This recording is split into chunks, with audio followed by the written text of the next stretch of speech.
University Hotel.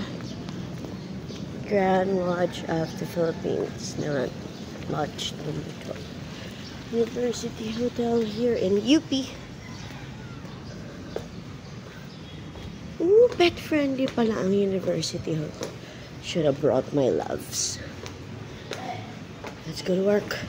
Ang tawag dito sa larong to ay never have I ever. Tingnan natin kung kilala nyo talaga ang isa't isa. Ito ay laro ng mga lasing, pero dahil today ay work day, hindi po muna tayo inom. Pwede po uminom ng kape, ng tubig, pero yun lang po. Okay. Paano yung game na to? Sasabihin mo lang, never have I ever.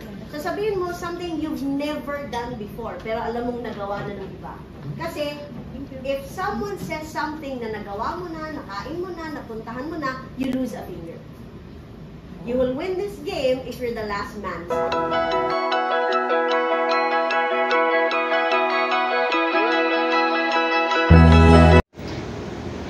Anong oras na? 1:10. And I have a meeting at 1:30. And then we're going to Alabang. Dito kami sa Starbucks Katipunan. Tada! Uwi na! Umalis na alas 5 ng madaling araw. Alas 7 na. Ay. Ba't kayo tumayimik? Para sa reels. I am so tempted to take a video of you, but I will not. So let's just keep it on the road. Yung camera ni Miss